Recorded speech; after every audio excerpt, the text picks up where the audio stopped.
Warning. The following show is intended for mature audiences. Viewer discretion is advised. Welcome back. We are back. Episode 7, Season 2, Coffee with the Johns. Wow. Last week, we weren't live. I'm sure you guys noticed because there was a little bit of wind in Texas. I was alive. So that little bit of wind knocked out Texas, really affected it. Yeah, the wind.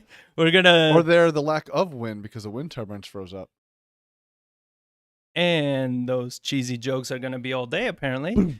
I don't have that sound effect. Get that sound effect. No, I don't have that. I got to find it. I'll have it on my side because I'm the cheesy for joke what? guy. You do the sound effects. I guess that's true. Today, very cool episode. We have a lot of great topics for you. We're going to talk about how COVID is going away by April. Ercot, one of the power suppliers for Texas, is being blamed for the power outages in Texas. And I believe they're being sued as well. Oh, God, I can only imagine. It's a huge... I know there's a... Huge shit show going on there, but we're going to talk about that. We're going to talk about how do not expect any foreclosures in 2021 and probably not until at least early quarter of 2022, if that. We're also going to cover why is it that I'm seeing inflation coming very soon and how you can use real estate to prepare. And I want to get your thoughts on if you see that as well. I'm also we're gonna be talking about the minimum wage increase and the continued effects on the economy and what that's gonna bring. And I actually put on here that we were gonna talk about Elon Musk just because we always talk about Elon Musk. Bro, I gotta find something every week. I don't think there is in there. Yeah, I figured we would. I figured there would be something about this guy because there always is. So it's SpaceX this time, not Tesla. Okay, so or that what's the other one that's super cool? No, the really boring company or that he has going that's literally named that. It's like the really boring company. And that's, I think, the one that they're using to do the bullet train and all that. It's not called the really boring company. It's just called the boring company. Whatever. Semantics. With that being said, guys, welcome to the show. I am your host, John Barbera. And with me, as always, is Mr. Fun Facts, John Barr. The better looking of the two. What? Completely debatable. So with that, how's your week, sir? Was good. Good week? Beginning of the week was kind of like trying to get back to feel like hungover from like last week of just trying to get back into the motion. Of course you were hungover. Oh my God. You gotta always turn it into something weird. But no, it just like I always said it was like a forced vacation that nobody really wanted to take, or for us, like business owners and like people that are like got stuff to do, got things going on, things in the works, things in the plans, and all of a sudden it's like, all right, Monday we're probably gonna be staying at home. It's gonna snow. It's gonna get bad. I don't want to go out on these roads. I didn't expect it to go all the way, like basically all week, because by the time like it started to end and thaw over was Friday morning, and by that time you're just like, where's my life right now? Like you had enough people staying at your house. You had like an extra 1 or 2 people or something, I think. Yeah, there was a total of 10 people in my house, 3 dogs. And you have a 1,500 square foot house. It's 1,500. 3 bedroom, 2 bath. It's a comfortable house for 4 people, not for 10 people, and not for 4 days, 4 or 5 days. So and for those of you that may not know this, I know it's very hard to believe, but I like my space, and my space was violated for that week, and I have some real trauma that came from it. You deserve it. But that really threw me off. But I mean, it was what it was. We were the only ones out of the family that had power and water the whole time, so that very crucial. So for those of you that don't know, Texas got hit. John's got a soft spot, is what he's saying. I am a human. As much as most people don't understand, I do care about some people. Everyone. I do care about everyone? No, I would say some people. I know I seem that caring, but it's not all that. But I do care about people, especially when it's my family. So, I do watch out, but it wasn't the ideal scenario, let's say. But what happened, for those of you that may not know, is Texas got hit with a crazy winter storm. And once in a lifetime. Not just that it was crazy cold, but it was cold for a very extended period of time, which is what caused the problems. So it was all starting the prior week. It all started like that Thursday when, it started getting cooler and it was, getting close to those freezing temperatures. And Texas is not prepared for that. The roads are not prepared for it. The infrastructure. We don't have the equipment for it. It's like the roads, because it never happens. I mean, they said it was once in a lifetime. They're like close. Like this is like the last time I got this cold was like 1989, so 30 years ago. Even still, but they said not as long. It didn't have as long or as much snow. It was like this is like as close to like 100-year storm as you can get. Because I had friends coming down that weekend from Kansas, and like Ricky, if you're watching, you brought your crappy weather. I left Kansas for a reason. That's what I was telling him. Like, he told me months in advance he was coming down that Saturday. And then I'm watching the weather. I'm like, bro, I left Kansas to get away from this crap, and now you're bringing it with you. It took them 3.5 hours, I think, to get from Austin to San Antonio. Because they were driving down from Tulsa Friday, which is like the worst when all the ice really started hitting in. And they were supposed to get here at like 4 a.m. They didn't wind up getting here till like 5:30, 6 o'clock because they were that last stretch of Austin to San Antonio. It's like there was cops every intersection. There was fire trucks, ambulances all over the place. So there was cars. It looked like a war zone just because like of all the cars that were just slid off on the road, the wrecks, the cops, everything. Yeah, it was nuts. My family that, they live less than 20 minutes away. It took them over an hour to get to my house. I was guiding them through back roads because all the major highways, everything was closed. So, all right. So this weather comes about. And as many of you know, if you saw last week was my birthday and I wanted colder weather. So it was great for me. I didn't mind the weather at all. It's just that I didn't anticipate all of Texas shutting down and being affected. That really sucked. Yeah, the power and water outages was because it wouldn't have been as bad, like that bad. No, it's just like when you ran out of power and water, it's like, what is going on? So that's where I realized I'm like, you know what? I can't ask Texas for nothing. Everything I ask, it overkills. So it's like, how they say, like it's always that joke where Texas says, hold my beer. Hold my beer and watch this. It's like, I just wanted a little bit of cold. I didn't want you to shut down the whole fucking state. Jesus. And then ice and cause snow so much and power problems and for water. people and people's brutal. pipes burst and all this mayhem. I was like, Buildings I didn't want all that. Like here in San Antonio, that apartment complex like burned to the ground because there was no water. Like the fire hydrants were frozen. There was no way to get water to it. And it's like they were trucking it in. And every time they kind of got a handle on the blaze, they'd run out of water, and it would take 40 minutes for water to get there again. And it's like, it was nuts. The amount of issues it cost everywhere, the amount of expenses it cost. So let's kind of get into whose fault is this? Your fault. So you asked for the weather, it's your fault. Yeah, it's my fault. One thing that I saw as a trend during this week is the amount of people that are so eager to blame somebody for their struggles and for their problems. You know what I mean? And don't get me wrong. Again, I understand shit got bad, but at the same time, it's like, just own up to your life. Like it's your life. Yeah. You understand? Like take responsibility for it, protect yourself, take the prior precautions, whatever precautions you need to take to make sure that you and your family are taken care of. But, it's just what we saw consistently was just people, who can I sue? Can I sue my landlord because my power went out? It's like no, it's not your landlord's fault. And I mean, I guess we can even go into that topic. Here's an article. Attaboy. Switch over. What's happening? Oh, we're good. So here's a Facebook post from Mayor of Colorado City, Texas, resigns after posting this. So I'm going to read this to you. Oh. Let me hurt some feelings while I have a minute. He starts off the post.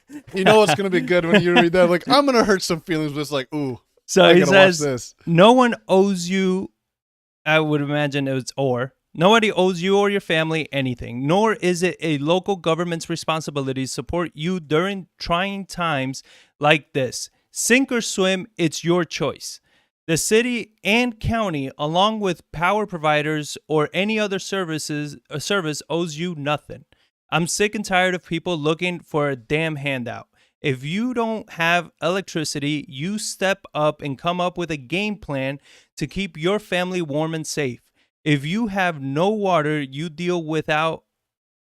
If you have no water, you deal without and think outside of the box to survive and supply water to your family. If you are sitting at home in the cold because you have no power and are sitting there waiting for someone to come rescue you because you're lazy is direct result of your raising. Only the strong will survive and the weak will perish. Folks, God has given us the tools to support ourselves in times like this. This is sadly a product of a socialist government where they feed people to believe that the few will work and others will become dependent for handouts. I am sorry that you have been dealing without electricity and water, yes, but I'll be damned if I'm going to provide for anyone that is capable of doing it themselves. We have lost sight of those in need and those that take advantage of the system and meshed them into one group. Bottom line, quit crying and looking for a handout. Get off your ass and take care of your own family. Boy, honestly, and you know me, I agree. Yeah, I'm like, it's that just- was not bad at all. And then he even says, like, he had to resign because of that. And, Obviously, his wife got fired his too. Like wife got fired. Well, that's the problem with that too. It's like it pisses me off that like I agree too. Like being in a political world, like yes, you're acting an individual as an authoritative position. It's like, yeah, you probably could have handled that a little more politically. That's when a lot of people, that was the demise of Trump, is like he would act that way with like, it's like, bro, this is just realize who you're talking to and who actually reads this. Yeah. And you're a politician, like you're leading both sides. You need to appeal to both sides. You can't take such a hard stance. You can go on about it a different way. But that said, the underlying message I do agree with. It's like, yeah, I mean, my God, it was crazy. Like coming from a place like where storms like this happen usually every year, and every couple of years you get a bad one come through, pipes burst. Like we were kind of prepared for it. We knew what was going on. Right. But it's just the handouts. Who am I suing? What do we need to do? Like the people, the way they rush to the grocery stores and like buy everything out and freak out. It's like, that's what makes these situations worse. Yeah. Because I mean, I think, what was it? Tuesday was the day after the snowstorm. And where I went, like we abandoned our apartment where we live and went to my girlfriend's parents' house because they still had constant power. But Tuesday morning, they shut the water off. Well, as soon as they did that, what did I start doing? It's like, all right, you guys got buckets? We got 6 inches of snow on the ground. Like there's no idea how long this water is going to be out. Let's get snow, melt it, so we have water to at least flush toilets. Yeah. And the neighbors across the street are over there sledding down the hill in their driveway. I'm like, you idiots. That's going to turn to a solid sheet of ice tomorrow. And it's like, her parents actually went out and they pushed all the snow off their driveway because they have a huge hill getting up into their driveway door. Like if there's any bit of ice, like you're going straight down into the neighbors. You're going to give them a new garage door in the front of their house. So they shoveled their driveway and their neighbor across the street shoveled his driveway. But the people on either side and a couple other places, like Tuesday morning, instead of out like preparing to like, hey, we're out of water, this might last a while, they're playing in the snow, going down, leaving, not shoveling their driveways off, not harvesting snow or anything like that. So yeah. I mean, for probably 5-6 hours, I was taking snow from inside, taking a pot of water since we had electricity, melting it and dumping, make sure we had plenty of water throughout that time period. And they went out to the grocery stores and able to get some extra food and stuff like that. Even though we had enough, it's like, well, let's go get some extra just in case. Yeah.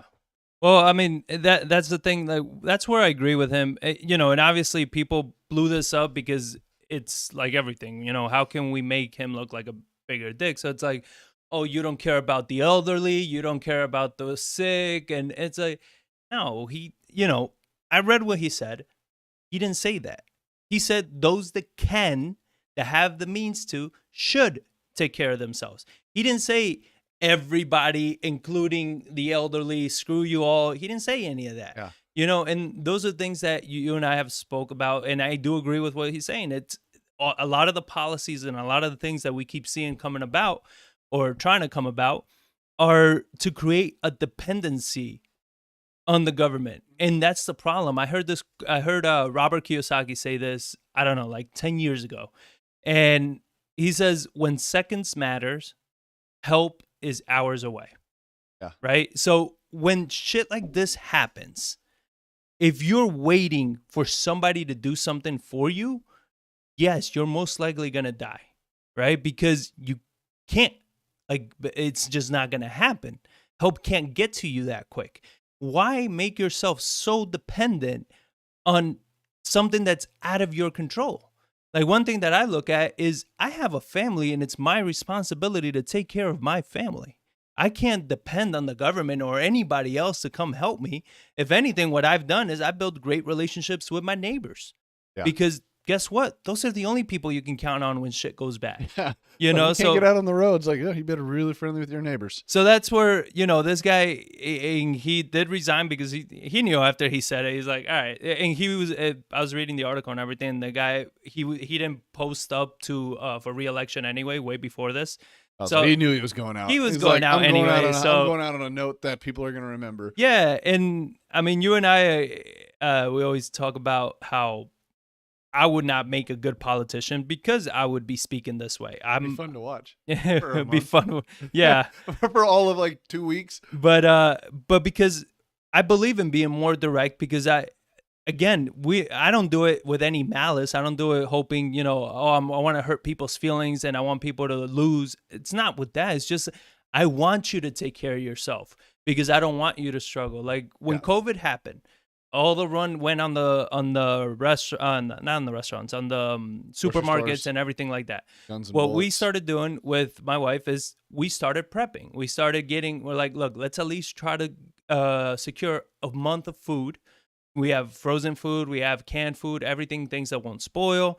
Let's secure at least a month of food, a month of supplies, everything that we're going to need for a month. In case something was to happen, we can hunker down and we don't have to go anywhere. You understand? So we went ahead and we did that. That helped out during this situation. Now, this situation happened. One thing that I realized we weren't very prepared for is power outages. So now we're making a list and we're making a plan. All right, next time the power goes out, what can I do? Well, and for you as well, it's like, it's not even just power. It's like you guys had water and power the entire time for the most part. But if you lost power and water, it's like a extra case of water is not going to last you if you're out of water. Because luckily we had snow we could melt for, but if this would have been a different power outage where we didn't have snow, it's like, shit. Well, and even what I ended up doing was like talked with my whole family where I was like, look, shit like this happened. We all came together, right? You all came under one home because it's easier to consolidate resources. So it's like, let's see what resources we need in case shit happens, and everybody pitch in and get a little bit for yourselves and stuff like that. That way it's not everybody, let's say, taking just our resources, right? Because I'm doing resources for 4 people, not for 10. Yeah. So if they do resources for 2 here, 3 there, and all this, now we bring it all together, we're all taken care of. The point with all this is not that, like everything, the government is extremely inefficient. This whole thing with the power outage, and we're going to cover some of those articles, it seemed like it didn't need to happen. It seemed like, it could have been prevented. But that's what the government does. It's bureaucracy, it's politics. It's, you have 17 people to make one freaking decision and it has to go up the chain and everybody has their own agenda. Yeah. Where it's like, you can't depend on that shit. No.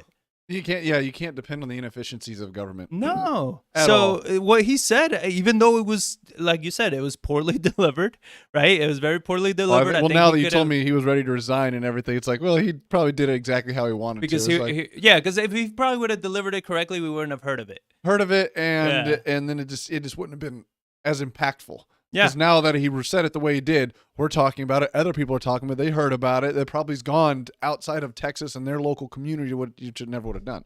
So you have an article here about Greg Abbott orders investigation into the Texas energy. You want to cover that real quick? Yeah, I mean, it's a short one. Basically, he put a quote out that says, I have issued an executive order to review the preparations and decisions by Ercot so we can determine what caused this problem and find long-term solutions. And one of the state representatives, Jen Yu, said that Ercot told lawmakers it knew last week that so the week before this happened, knew last week that controlled outages would be needed, but Ercot did not tell the public until Sunday. But I also kind of look at that, if you would have told 30-some million people that we're going to have rolling blackouts because of this winter storm, I think you would have created almost more problem if you told people beforehand than just last minute, because the public does not take news like that well, especially when they're not used to it. So it's kind of like, I see both sides of their argument of like not telling people, but then I could also see Ercot being like, we would have told them. You want to talk about a mad rush and chaotic and people getting out when they shouldn't? Like when there's the ice storms, you're adding more people getting to stores and buying out everything, freaking out. You probably would have caused mass hysteria if you would have told people up front. I mean, so here's the other thing to that, right? Is that the issue, we go back to it being always a political issue, is that when shit like this happens, COVID happened, everybody blames Trump for, that he didn't do enough, whatever happens, right? Because when shit like this happens, it's how can we blame somebody? It doesn't. Nobody looks at it political gain. Yeah, not somebody blames somebody. It's like, how can we use this to our advantage to make somebody else fall? And that's an excellent point, because that's exactly what everybody is doing, is saying, how can we use this to make ourselves look better, right? Nobody's caring about how is this affecting the country? How is this affecting people? How is this affecting, the morale of the country? Nobody cares about that. What they care about is how can we make ourselves look better, right? Yeah. So, these are all things that I'm like, I wonder at what point are we going to start seeing, like, if Trump was in the White House, we already would have seen that it was Trump's fault. He didn't, help Texas out soon enough. Or regulate the energy industry enough. Right, or whatever. So his policies of deregulating caused this problem. So now that we have a Democrat in the White House, I'm just waiting to see, like, is he going to get blamed for it? Or are they going to be like, well, what did you want him to do? You know what I mean? Like, because it's always, what is the political advantage of all this? So now they're blaming Ercot for it. And I have an article here where, Hot Wheels, Abbott, he comes out and he's saying, there's two reasons why Ercot is responsible for not, or using Ercot as a scapegoat for not taking care of Texas. So Governor Abbott said Thursday that he's learned over the last few days that Ercot failed to realize the impact the winter storm could have on the power grid. Step one, which was a failure of part of Ercot, was not taking the winter storm serious enough. They downplayed the severity of the storm, and even board members came out saying that they spent all of like 15 seconds talking about the coming storm like a week before. So Ercot had the opportunity to slowly begin to implement rolling blackouts, Abbott said. Instead, what they did, they delayed the decision-making process about rolling blackouts until they got right to a few minutes before the entire grid crashing. So they're saying we were like 4 minutes and I don't know how many seconds away from the entire Texas grid just completely crashing and us being out of power, not just for a few days, but being out of power for weeks after Yeah, that's this. the thing I was confused by, of just like when because I read that in several places that they're so close to just the whole thing collapsing and being done forever. Or not done forever, but like being done for several weeks. I was like, I don't understand electricity enough. To me, it's like, okay, if you had that power generation, like, and it's something broke, but like, why does it take weeks to get it back up? If you just turned everything off, why does it take weeks to get back on? I don't know. It doesn't seem like it's like a computer that you just reboot. Yeah, I mean, apparently not. What are you doing? Don't talk if you're gonna move the mic. Sorry. Trailing voices. No. Yeah.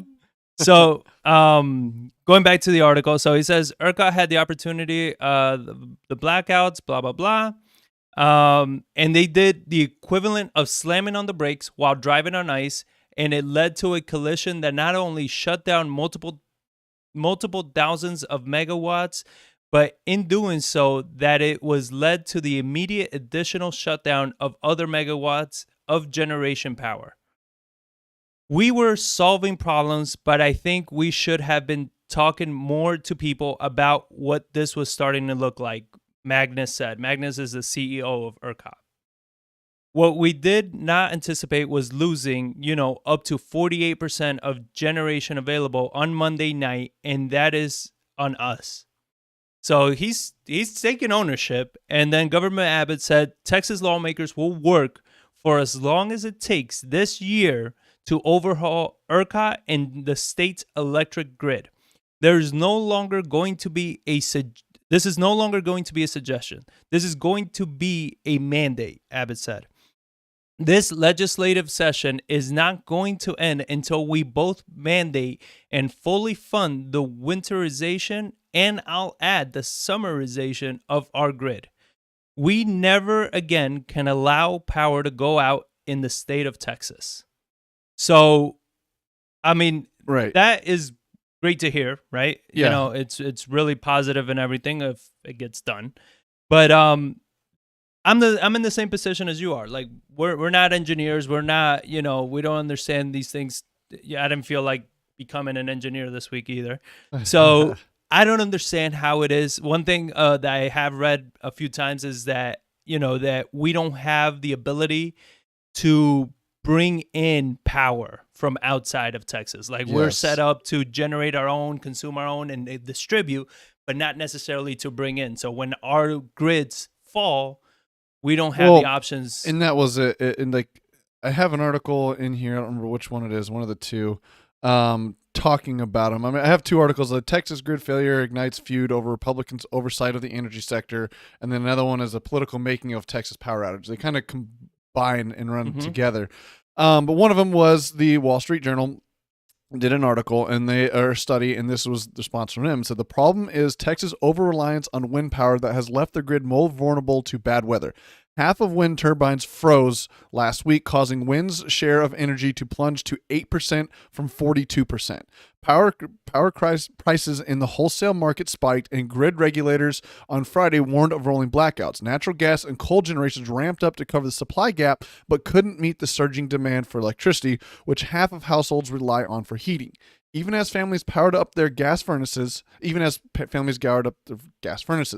then some gas wells and pipelines froze. In short, there wasn't sufficient baseload power for coal and nuclear to support the grid. Baseload power is needed to stabilize grid frequency amid changes in demanding and supply. When there's not enough baseload, the power grid gets unbalanced and power sources can fall. The more the grid relies on intermittent renewables like wind and solar, the more baseload power is needed to back them up. So it's saying they're trying to transition to all these green energies, all of these renewable energies and things like that. Right. But they're saying like you can't just abandon these tried and true power generation sources like they had. But the problem with Texas is when they're talking about they pride their energy system, but now we're looking like the idiots of the country now is we're an independent state on our own power grid. We don't export power outside of Texas. We generate what we have here and we keep it here. So when the problem is versus like some other states, they might generate some power themselves, but they get their power from another state and they swap power back and forth. So there's a lot of transmission lines going back and forth. Right. Texas doesn't have much of that, nowhere near the capacity to pull in enough to bring in from other states to reverse it going the other way, because power can go both ways. Yeah. So that was a huge problem here, is like their over-reliance on wind power. So when they lost those and de-iced them, they didn't have the base load to ramp up to supply it and have the contingencies to lose that. But since these aren't government-regulated and run power companies, and Texas is segregated and deregulated, we have a lot of small municipalities that are small companies that power things. They don't have the capital to be able to just invest in the 100-year accident that might happen. Right. And might not happen. That was another thing they talked about. It was a recommendation to winterize all this equipment after the 2011 power outages, but it wasn't a mandate. It wasn't forced upon, because they're thinking like, well, we can't force these private companies because it'll bankrupt them, or it will drastically rise prices from the consumers, and then they're going to be complaining to the politicians, and it can create more problems because it was not seen necessary at that time. So there's a lot of things that happened all at once, and like people said, like it really was just an absolute perfect storm. So Texas, they try, and the one reason Texas does it that way is they want to avoid federal regulation. And this is a quote from a different article. It says Texas has avoided federal regulation by establishing its own power grid that's nearly cut off from the rest of the country, an isolated system that conservatives in power have long praised. So that's what really kind of caused a lot of these problems here, is a kind of perfect storm, the over-reliance, not enough base load, these small companies. And this is the disadvantage of having such a big state being not regulated by some kind of government entity. And that's kind of why you can't have a full-on private sector without a government, but you can't have a government without a private sector. There's a trade-off somewhere in between there to make it work in a utopia that everyone wants that you're never going to get. Well, I mean, my opinion is that, we talk about the inefficiencies of government and everything. I think that is precisely why I rather keep the inefficiencies and keep the market as free as possible with regulations in the right areas, of course. Yeah.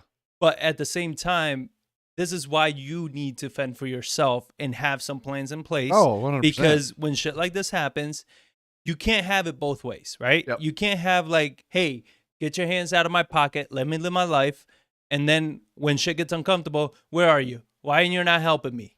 Yep. You understand? Where it's like, you kind of got to pick. Do you want free market or do you want socialism? Like, what is it that you want? You understand? Because if you want free market isn't pretty. Free market isn't clean. Like, it just, and it goes back and forth. You understand? Like, it does some things really good, and then it does some things really bad, and then it'll correct. And that's the beauty of the free market, is that it always corrects. Yeah. Yes, it's gonna get ugly at some points, and it could get even really ugly at some points. But the beauty is that it corrects. You understand? The issue with another form of over-regulation or damn near pretty much socialism, like just having the government control all of it, is that they control everything. Now you no longer have any real movement of the market at all, because it's like, this is the way it is. And you can't even protect yourself, because that's no longer an option. Now you definitely got to depend on the government. Well, and that's the thing too that David Oberhauser puts in here. It's like, do we really want more or any government regulation for a 100-year event? He says, I say no. And I agree. The problem that worries me is, like, anytime there's a crisis like this, and this is the bad part about government, is they correct. They go way above and beyond, because they're trying to just say, like, hey, we have this problem. A lot of people pissed off. We're just going to they're going to slam on the brakes to regulate it and stuff like that. They're pandering to the public, bitching and moaning. Yeah. Where it's like, you got to be okay with the public bitching and moaning. Yeah. And crying out and calling you stupid and hating. You got to be okay with that. And that's where because you still got to think about, the majority of the public thinks about right now, this week, today. You, as the government, need to think beyond right now, this week, today. You need to think about the next 5, 10, 20 years, 50 years. What's this going to look like? The thing is that politicians are the same way. They're thinking about this election. Yeah. They're not thinking about what can we set up. And this is, not to keep going on a little tangent, but this is exactly what brought the downfall of Argentina. Argentina, prior to 2000, was a powerful country. They had everything. They had all the natural resources. They had anything that they need. They were self-sustaining: oil, gold, agriculture. Agriculture. They had everything. Literally, they're a big port city. They were self-sustaining. They could export. They could do whatever the hell they had. They had all the money. But what happened was that every time a president came in, they undid everything the last president did. Because to them, it's like, well, I can't, follow what they did. That's just stupid, right? Like, they're a different political party. I can't do what they did because I'm a different political party. So I got to come in and break everything they did and redo it. Then they leave. The next president comes in, break everything they did, and redo it. The problem is, like, you never build whipsaws the entire. Well, you never build anything, and then you have, like, to the point that I'm trying to get to, is that you have it here in our government, where you have Obama came out with Obamacare, right? Whether you like it or not, it doesn't matter. He came out with Obamacare, trying to reform the healthcare industry. Trump comes in, says, screw Obamacare, it's done. Why? Because he's Republican, Obama was Democrat. Instead of saying, okay, look, let's look at Obamacare. What's good about it? What's bad about it? Let's tweak it. What can we fix? What can we keep? All right, that's good. Let's do this. Then the next president comes in and says, okay, what is good with Obamacare? What's bad? What did Trump do? Did he tweak something a little bit too much? Can we actually look at data instead of being so emotional about it being a Democrat did this, a Republican did this? Because we're the ones that get screwed. Oh, well, that's what I agree. Like, you look at our political environment, and based on what you just said, it's like the exact same thing. What really pisses me off, and I think that's something they should get away with 100%, is this stupid ass budget reconciliation thing where they can pass things on simple majorities. Or if one party has a majority, they can screw the other party and redo it, because that's how Obamacare got passed. Pissed off the Republican Party. Republicans did it by overhauling the tax system, pissed off the Democrats. And the Democrats are now to come back and pass this massive stimulus package, and not a single Republican's going to vote for it. And when there's a big difference between is it worth it, is it not, and they're just trying to pander to their base to make sure they don't. But lose it doesn't matter if any Republican is going to vote for it, right? Because it's party Democrats line. have. Yeah, that's what I said. They have 50, if they get all 50. Kamala Harris, the vice president, breaks it. Where like that's where I think this needs to stop. Where it's like you can't pass things on straight party line vote. You have to bring somebody from the other side. If you're doing a budget, or switch it towards like you can do a budget reconciliation simple majority, but you have to have somebody from each party, at least one person or a certain percentage from the other party to do it, and or you get rid of it completely. And you have to have that 60% or 60 vote. Well, kind of like when we have the runoff elections, right? Isn't it kind of that way? Like if a certain candidate doesn't get at least X amount of the votes, 50%. If they don't get over a majority, to where if you have 3 candidates and you get 45, 45, and 10. Yeah, 45, 45, and 10. Then you have to do a runoff between the two 45s, and now that last 10% have to vote to where you will get a majority over that piece. Because then at that point, but we go back to the NFL. So I actually got an email. This was a few weeks ago, and I don't mean this in a disrespectful way, but it's just funny. Her name is Karen. Sorry, Karen. Sorry, Karen. But she sends an email saying, you know, hey, I love the Coffee with the Johns. I love watching it every Friday, but sometimes you guys get too political, right? And like I tell her, I'm like, I completely understand. I do. And trust me, during the elections, you and I had talked about it. I'm like, I'm honestly tired of this shit. I was like, I can't wait for this to be over if it ever is. Because we don't want to be so political. But what you need to understand is like piece together everything that we're telling you, and how all of the policies, all of this politics, all of these things affect your life. They affect your life when the power grid goes out. They affect your life when it's time to do your taxes. They affect your life when it's time to buy real estate. All of these things affect your life. Well, and you need to, you know, as much as we would like to stick our heads in the ground, you cannot well, that's the do thing. that. Like, every one of these people, like we have friends that are like, oh, nobody cares about those simple elections or the small elections. It's only the president's one that makes it matter. It's like, no, Like local. every damn one of them matters, because Ercot happened in Texas. That was the government.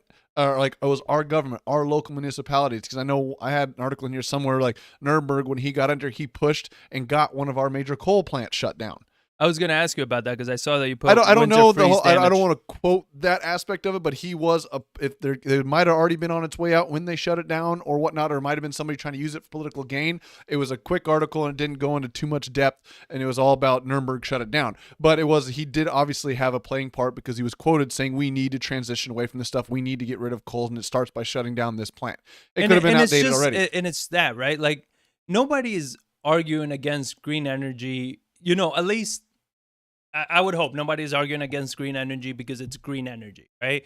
Because obviously the oil industry would argue against it, and they lobby. They have a lot of politicians in their pockets.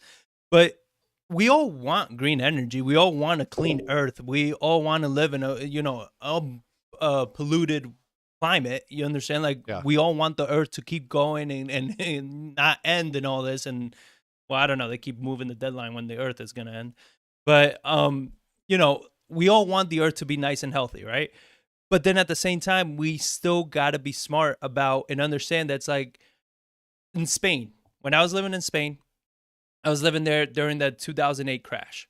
Spain is huge on the green energy. I mean, you went anywhere in Spain, it's like recycle this, recycle that, windmills everywhere. If you travel cross country through Spain, the best way to do it is through train, because they don't have highways cross country. But you travel through trains, like the amount of windmills that you see was astounding. Like it was insane, the amount of windmills. Yet, all of these green energy is exactly what damn near bankrupted Spain when the economy crashed. Because it doesn't generate enough. It doesn't generate any revenue. It doesn't generate anything. Well, they also subsidize it. And it costs way too much money for the government to go green. It was costing the government so much money to go green, to have those windmills, to power them, to fund them, to build them, to do all that. It was costing so much money. And then the waste which is what I find funny. Solar panels, windmills, all the materials they're made out of are very harmful to the environment, and they got to get rid of them every so often. I got a perfect idea. You know what we should do to it? What? We should turn our entire vehicles into electric vehicles and plug those into the grid too. That's what we should do. That's to solve the problem, because then we have all the greenhouse gases go away, and these winter storms just disappear overnight, and we have no more climate change. We plug all the electric vehicles into the grid, good to go. So moving on, that's the Green New Deal aspect, because I had something in here where the beloved AOC came out and tried to use this political gain and just be like, see, and that's what happens when you don't accept a Green New Deal. I'm like, you realize like what? That's because Abbott criticized her. They hit the green renewable side because like we lost wind power. That's what caused this problem. Exactly. Like, it did, because they lost the wind power and they didn't have the coal to back it up. But it's also like, well, it's both sides. Like you should have transitioned, but done this. So there's all the kinds of stuff. I don't want to go too far on it, but there's one thing I wanted to put in here is Brian Pauling's been posting a lot about it, and Ezekiel had a couple. But Brian goes, we pay taxes every time they post a giveaway. I hear my wallet pucker from the sucking sound. I was like, yeah, there goes our money. Just blast it out to everything, and then tie that into Ezekiel of like, yes, correct, both of you. The government always overcorrects because they pander to the few that kick and scream in the effort to make everything safe for everyone all the time. And one thing I really hope that comes out of this is, one reason I loved Texas, I chose Texas, I didn't realize it was, but like people here do stand up. They kind of like, just like that politician, he's like, bro, I'm done with this. Like, I'm already not running. I'm going out on a high note. Like, I'm going to say the things that nobody else will say. I know it's going to end my career, but I'm going to say it anyways. Yeah. But I'm like hoping there's enough people that they played the political game side to remain power, to not get criticized and have to resign. But in the back door, they come in together and be like, yeah, we're not going to do all that. And they don't come and overreact drastically like some of these other places do and turn this into a place that we no longer want to live. I'm hoping that's what happens. I really, really do. But as more people transition from or move here and migrate here from other states that have the mentality. Refugees. Yeah. And then they are going to change the political climate, and things are going to be that way. But it is the ebb and flow of everything. So here's where I hold some hope on that point is, you know, we are starting to see that California got all the votes to essentially try to push Newsom out. So the votes or the whatever the signatures that they needed, you know, so they got all the shit that they needed, so they can push Newsom out. So where this gives me hope is that California, right? Because Texas is getting majority of Californians in the West Coast. The East Coast, where I think you have cooler people, they're going to Florida, which sucks because I would not go to Florida. It's so damn humid. But I wouldn't mind being around New Yorkers. But that being said, it's just if you're seeing Californians come together and realize, like, all right, Newsom, you went way too freaking far. You understand? It's like, it gives me some hope in saying, okay, they may not be all bad or all that stupid, where they're realizing where it's like, and this is something that you and I have spoken about countless times, where we have friends that are Democrats, we have friends that are Republicans, we have friends that are on extreme sides of both. And when we sit down and we talk about life as it is, we realize that we agree on pretty much all the major stuff. Things. We agree on like racism is bad, very bad. You understand? Discrimination is really bad. We agree that doing just government handouts willy-nilly is very bad as well. We agree that, you know, you need to let small businesses do what they need to do. We agree that, you know, we agree on so many of the major aspects of socialism things. Is bad. It's like there's a lot of things that... even them, like they don't want socialism. Even when they rebranded to democratic socialism, okay, that's a thing. It's the same shit, you know, and it's like, but we all agree on the same thing. The problem happens is when the media gets involved. The media gets involved. They make it an extreme topic. They make it extreme. And then you say, well, I'm a Democrat, so I got to, I guess, agree with that. And then all Republicans are evil and vice versa. Republicans are like, well, see, all Democrats are evil. And it's like... God, that's what I said. Like, if they would just, for a month, shut off the freaking media sources. Like that's where, because they grab the extremes and they know they get people riled up, and they post it and they post it and post it. And now with like the connected world of like social media, because I mean the problem was already there, and I'm very critical on social, like Facebook and social media and stuff. Like we know that, but the problems were already there. But that just exacerbated the problem because it's their profit model, their business prides on people being there and engaging. And what do you do to get people on your thing and engage? You got to post the extremes, because that gets people firing back and forth, your keyboard warriors that just go back and forth, and that makes them money because now they can sell ads.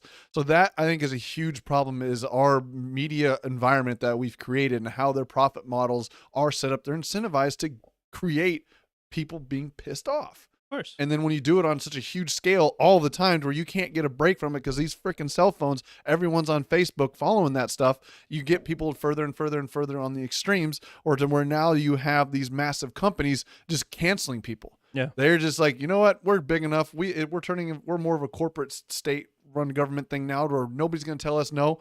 Boom, we're cutting it off. Oh, they've gained so much power and control that they've gotten to a point where they can silence you if you're not going to their benefit, to what they want. And I mean, we saw that Parler came back. They got some new web hosting service that they came back in. But then you have the same thing. It's like Parler is going to the other extreme. And that's where that's why I don't like. It's just, you can't keep going on. Let's keep pulling the country apart.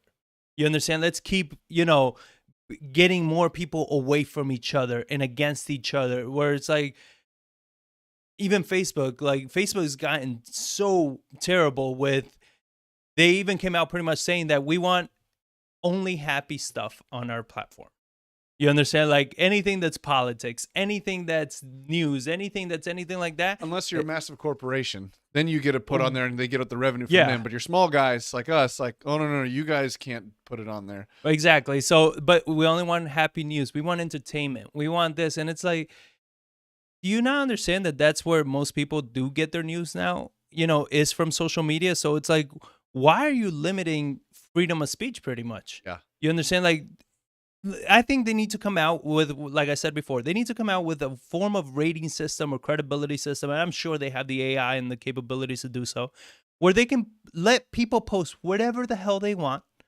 And there's going to be a little measure at the bottom that tells you how credible this source is.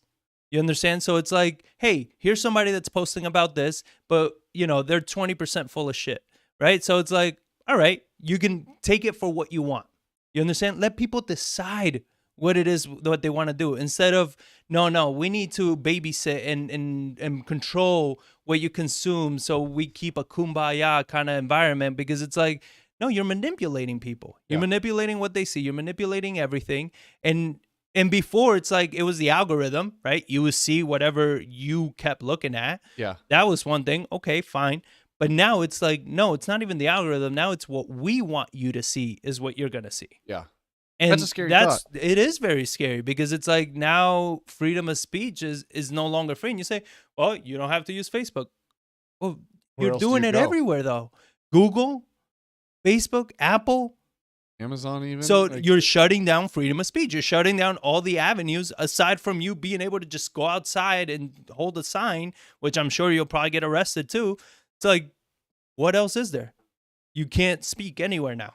You understand? So I think those are the extremes that, they really need to look at. Facebook seems like it's trying to do something along those lines, but when you're trying to control too much, it's very easy to, well, and also, I think it does make me happy and have some faith that it will eventually all play out, is that you're starting to see trends going the other direction. People are voting. I mean, you have that article in here, or you going back to teeing you up for the one you had about Newsom and his stimuluses. Right. It's like, people were pissed off. And what did they do? They band together. They went through the legal processes, as hard as it may be, but they've gotten it done to where they can get about a chance to try to recall Newsom, because some of the stuff they are doing, people don't agree with. So like the stimulus stuff that he's doing, and where he talked about racism is bad. And so let's cover that article, right? So here's the article with Newsom that he's signs a $600,000 stimulus check bill. And not just the stimulus check bill, but he's putting a lot more money out. So California Governor Gavin Newsom signed a $7.6 billion coronavirus relief package on Tuesday that will give at least $600 one-time payments to 5.7 million people, while setting aside more than $2 billion in grants for struggling small businesses. First of all, where the hell is California getting this money from? This is the kind of stuff that you and I have talked about, where California and New York were excited to have a Democratic government because they need to get built out from all the nonsense they're doing. Yeah, they went full board. We're like, our only chance is the Democratic Party takes control and bails us out, but so we still have to go. This is what. So I actually heard the interview because I've never really seen Newsom talk. So I saw him talk now. The arrogance and the unauthenticity from his body language was insane. Yeah, it was just like to the worst extremes. He was completely everything that he said was completely planned. You can tell that none of it was him speaking, like it was just rehearsed. Like he didn't miss a beat. Fake as shit. But even when he says the backbone of our economy is small business, we recognize the stress and the strain that so many small businesses have been under. And we recognize as well our responsibility to do more and to do better to help support these small businesses through this very difficult time. This is while he was one of the first to take care of his fat cats in California before he took care of small businesses, which he still hasn't. Yeah. Shut down restaurants, but he let people shoot movies in their parking lots. So like we talk about, like this is politicians pandering to what people want to hear. Right? Because that's exactly what it is. Everybody came out, said, hey, we're done with Newsom. We're going to vote him out. And all of a sudden, here's free money. Here, look, I'm all about free business. Only when they're going to boot you out, you're about free business. Yeah, when your head's on the butcher block, that's when you decide to start like, oh, okay, well, we pushed the public too far. Let's see if we can buy our way out of it. So then he says Newsom used his emergency powers in November to set aside $500 million for small business grants. $500 million in California. That's probably going to go a long way. Yeah, when your rent's $10,000. In the first round of funding, the program received more than 334,000 applications, totaling more than 4.4 billion in requests. So that was 500 million for that. And the law Newsom signed on Tuesday puts another $2 billion into the program. Businesses and annual revenues between 1,000. I don't know if that was a typo, if that's for real. A business that has a revenue of 1,000, that's a hobby. And $2.5 million are eligible for the money, with a priority given to businesses owned by women and minorities and businesses in area with high unemployment rates. So here's the other issue I have with this is that, and this is not the first article, there's a few more in here that we'll talk about at some point, but now we go from all the racism and everything that's going on, we're going the opposite direction now. Now we're doing racism on the other side. So to me, the way I look at it, and please don't misunderstand me. I mean, I'm sure you will. AI turn off. But that being said, is women and minority-owned businesses. Look, if you want equality, it needs to be equality. Where it's like, why don't we put metrics as far as the struggle of the business, not the gender or the skin color that you have? You understand? Like, why does that matter if the business is struggling? You understand? Why should that matter? Yeah. I don't think it should matter in either direction. I think a minority-owned business, just the same as a white-owned business, as any other owned business, should get the same priority regardless of who owns the business. But now we're making this whole shift to now everything is, we got to take care of minority first. We got to take care of this first, of that first. And it's like, well, now you're completely isolating and being racist and discriminating against the other side. You understand? So it's like, okay, so now if you're a white person that owns a business and you're struggling, you're just not as important. Yeah. And to me, those things are bad for business, period. Like, I believe in equality. I believe that there is inequality, but you don't solve inequality by switching the inequality to the other direction. You solve it by creating equality. You understand? Like, everybody's equal. The same way a white person, a black person is equal. You got to keep it level. You can't just automatically shift everything to the other side, because I don't think that goes solves back anything. to, like you talked about, and some of the people have commented, is like they overstep.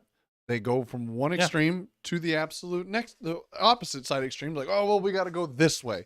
And then they use their influence and their power in the middle. Who's ever pulling the strings up there at the high end with their money? Because it's not just the government. It's whoever's paying the government.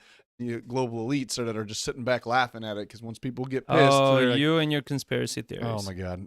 But yes. But and the article continues with, the legislature will likely approve more aid for businesses next week. Lawmakers have planned to pass a bill on Monday that would have let businesses deduct up to $150,000 in expenses covered by federal loans from their state taxes. A $2 billion benefit over 6 years. But they decided to amend the bill to let businesses deduct more than $150,000 in their taxes, raising the price tag for the state to about $2.3 billion, Newsom said. Once the law is passed, it will bring the total state stimulus package to just under $10 billion. And he says that's big even for California standards. He's all cocky now. The package includes $3.7 billion to pay at least 600 in one-time payments to about 5.7 million people. Most of the people will get the money by claiming the California Earned Income Tax credit on their tax returns. In general, those are people who make $30,000 per year or less. I didn't know there were people in California that made $30,000 a year. The money will. I mean, how can you live in California? Yeah. I mean, multiple households generation. I mean, the rural. Not rural. I mean, you just have multiple people living in one small household. For everyone's making $30,000. Yeah, and generational houses. It said the money will also go to people who earn under $700,000 per year and be used individual and $75,000 per year, $700,000 per year. What did I say? 700,000 per year. No, 75,000 per year, and use big difference. And use an individual taxpayer identification number to file their income tax. So these are the people who don't have social security numbers, including immigrants who were ineligible for federal stimulus payments Congress approved last year. You know why he's doing that? So when this goes to vote, it's not just because they got 1.5 million signatures and he's immediately out. It's 1.5 million signatures to force a recall. Then they still has to get voted out. Right. They're passing these things because it's like, hey, we're giving these small business money, but I'm going to pay all these immigrants and stuff like that don't have social security numbers that are here illegally because they can still vote in our state and keep them in power. Yeah, he's buying votes. Like all of the stimulus, everything, you're looking at it, he's going to the bulk of the public that is going to try to force him to come out and vote for him to stay in power. Like he's pretty much buying votes with this stimulus. It's not really solving a damn thing. I mean, you saw this was back in December, how many people came out looking for loans that equated to $4 billion. That was in December. I'm sure these businesses are hurting even further now because California is not letting up on restrictions anytime soon. They're saying they might start in the next few months. So these people are still hurting for income. So that $4 billion is a lot higher, and he's only putting $2 billion into it. So they're still struggling, and they're still going to be struggling. Like it doesn't solve anything. It just continues to be more pandering. But I mean, you have another article before we? No. I mean, okay. So what I wanted to talk about was the minimum wage stuff. So I wanted actually you to bring it up because you told me this morning I hadn't heard about it. Yeah. But you talk about minimum wage. What you're trying to say is there's been a lot of talk. It's one of the things the Democrats ran upon, that they're to get by their votes to say we're going to raise the minimum wage. That's why you have to give us total control of the government so we can force this thing down the throat. So, and they said it was going to be part of the stimulus package. How they were going to rope that in there, I don't know. But basically, they were going to start raising the federal minimum wage by I think 2025. It had to be $15 an hour. For a lot of the Republicans, like, you will decimate smaller communities. That is their base.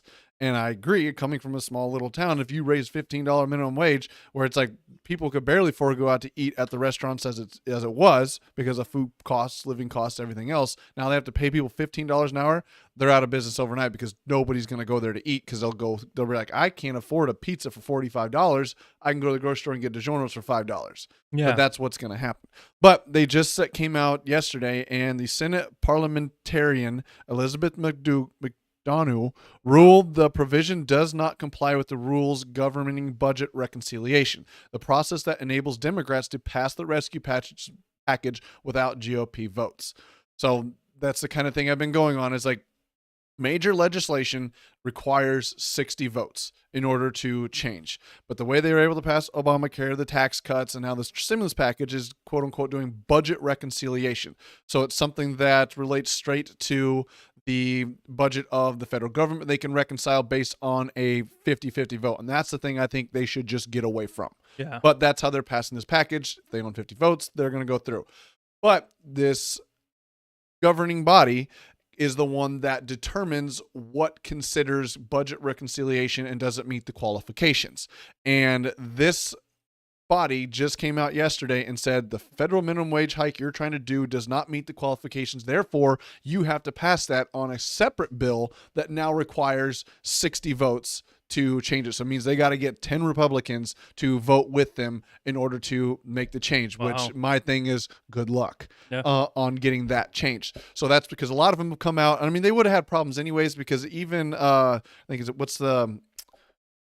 there's a couple Democratic, one from Arizona and one from, I think, West Virginia, that even said themselves, they're like, I don't agree with $15 an hour because their communities still are small and they have a lot of small cities that would get decimated by this. So they still would have had problems with that in the Senate anyways. But now they're just basically saying that this is nail in the coffin. You're done. And it's like, you're not going to be able to do this through the budget reconciliation like you're wanting to do it. But they still look like they can still pass a lot of this stuff by party line vote of this. But you still have two moderate Democrats in the Senate that are still kind of like, I don't know about that. But it looks like the House is going to be passing this either today or tomorrow to send it over to the Senate. But the federal minimum wage is done. And another thing that came out. Hold on. So the House is going to be passing what? The stimulus package, and this is okay. And the federal minimum wage hike is still in the House's version, but the Senate is, and then that kicks it over to the Senate, and the Senate is the one that's going to have to change the bill to remove this federal minimum wage, and then that once they vote on it and pass it, it has to go back to the House to pass again. So that's kind of how the process works. So keep wasting time, not getting anything actually passed like they've done in the past. Well, because where it's just. Because, I mean, they had to have known this. You understand? So my thing is like, I'm sorry. You guys are career politicians. Oh, well, this is not anything. This should not be anything new to you. So you knew that it was going to hit the Senate and that part wasn't going to get approved.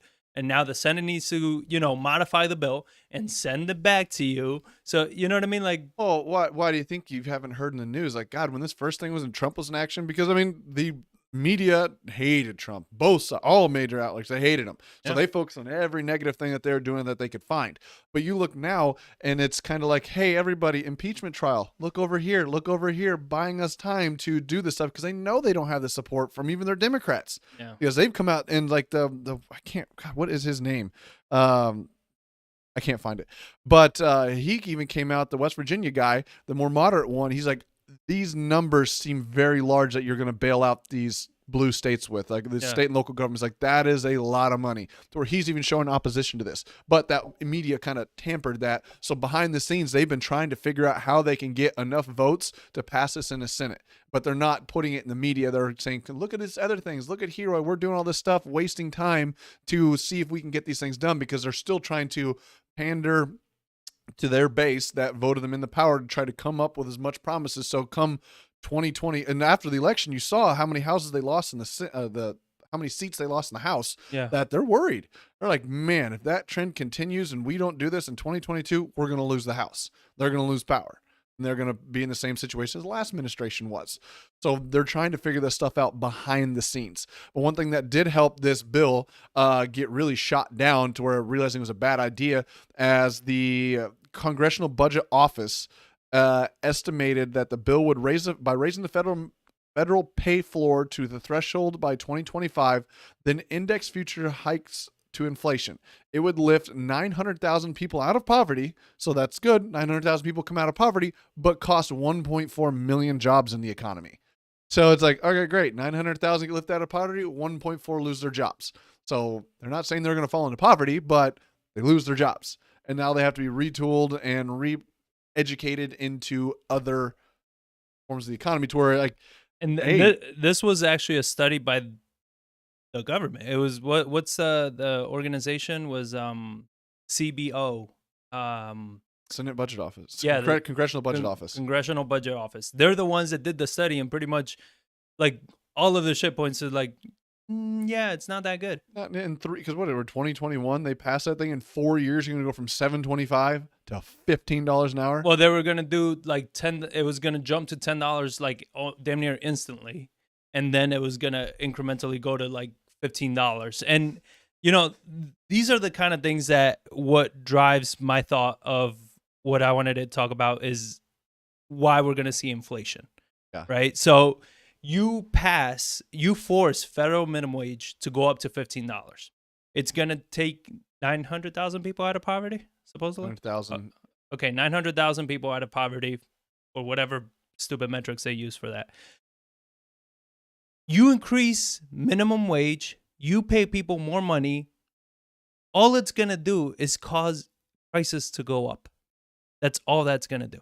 Yeah. That $15 minimum wage is gonna mean jack shit. It's gonna be the equivalent of what minimum wage is now, because the economy is gonna adjust to that minimum wage. The companies are gonna pass off their debt, their expenses, their added costs. They're gonna lay off people. They're gonna automate. They're gonna do all these things to be able to absorb this new federal regulation. Well, that's what we talked about. Like when you raise the federal minimum wage, it's like McDonald's isn't going to pay that. They will to start, but it's like they're like, oh, we need to keep our costs down because that's what the free market does and corporations do. They need to lower their costs to increase profits to raise their shareholder price. It's all they care about. And creating these costs, they're like, we can't have that. So we need to systematize. We need to invest. We need to get this thing more automated. I mean, you go and I haven't been to McDonald's in a long time, but it's one of those like, I bet if you went like some of the people that were around when McDonald's heyday in like the 60s, 70s, and 80s, like there's probably a lot more people working there back then than there was today. Because have remember walked into fast food restaurants and they have these machines that they just program the order. The fries are cooked by themselves, the burgers are cooked by themselves, and the drinks are done by themselves in conveyor belts, and it's all just kind of systematized. How many times have you seen those drink machines that you press the size of the cup and it automatically knows how to fill, wait for the bubbles to subside, fills a little bit more, it knows how to get to that perfect limit. Like all these things are being automated. So I have an article in here of Best Buy just laid off 5,000 workers and will close more stores this coming year. So you have Best Buy that is already making these adjustments, not because of the federal minimum wage, just because that's what businesses do. So the company said Thursday that it closed 20 of its big box stores in each of the past 2 years and expects to close a higher number this year. Best Buy has 450 stores where their leases are coming up for renewal in the next 3 years. And Barry is the CEO. There will be higher thresholds on renewing leases as we evaluate the role each store plays. The company has around 1,000 stores in the United States, so damn near half of them are coming up for renewal. So the CEO says on Thursday that Best Buy had been adjusting the mix of full-time and part-time employees in stores due to having too many full-time and not enough part-time employees. As a result of this reorganization, Best Buy laid off 5,000 employees, the majority of whom worked full-time. It also said it is adding approximately 2,000 new part-time positions. Best Buy has around 102,000 employees. Best Buy expects 40% of its sales to come from online purchases this year, up from 19% 2 years ago. And the company said it needed to alter its workforce in response to this shift. So Best Buy is getting the majority of its workforce of now their sales, a lot of their sales, not majority, but a lot of their sales are starting to come in more and more through online sales. they're going to start using their facilities as more of a distribution hub rather than a store. So that's why they need part-time workers, because now they don't need to have traditional, store hours. They don't need to have any of those things. Yeah. They just need to fulfill orders and deliver. Well, that's what I said. Some of those old malls got transitioned to like Amazon fulfillment centers almost, and like distribution hubs. Right. Because like you have these massive stores. Like, what do we do with all this stuff? Like, we're screwed. And then they're like not worth what it was worth anymore. So now you go to. I know there's a mall here out by you off of 1604.